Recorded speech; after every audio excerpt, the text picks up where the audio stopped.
To introduce myself, I'm John Boyle. I'm a 56-year-old former lawyer, now turned underwater filmmaker. I've been making underwater films for about 20 years. National Geographic are my agents.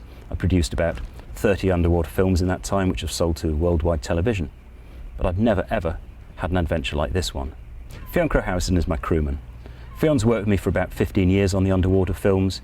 He's also a diver, an underwater cameraman, and he does all the editing on the films. Along the way, Fionn's also going to be the principal cameraman, as well as being crewman. He's going to be editing the podcasts, he's going to be doing the photography, so we're going to keep him pretty busy for the trip.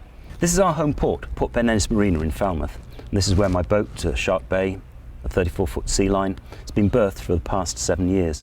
Our usual cruising grounds are west to the Scillies, east to Salcombe and beyond, across the Channel occasionally to Cherbourg or the Channel Islands.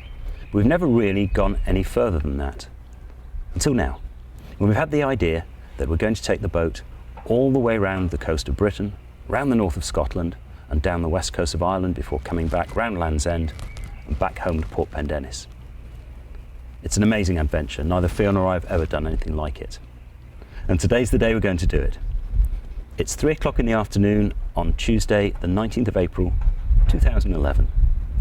We're just waiting for the tide. We've got another hour or so before the tide gets to half tide, the lock gates open, and we can head east. Adrian's the marine engineer who's looked after Shark Bay from new.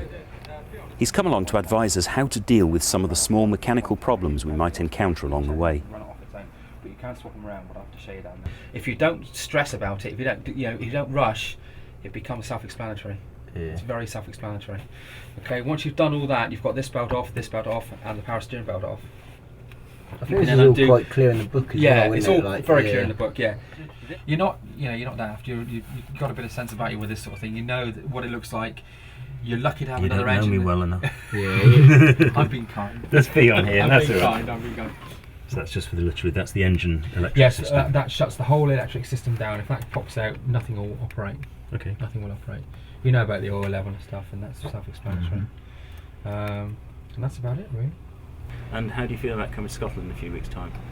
Service. I could do if you need to. Yeah, I could do. Not next week. I'm too busy next week. All right. We're hoping we're hoping touch with at least a week. We'll get by. But you'll be fine. You'll be fine. They're all fully serviced up. I've crossed the I's and dotted the T's. Yeah, that's the way. Brilliant. Thanks, mate. All right, Thanks John, for coming down. Have a good trip. Be safe.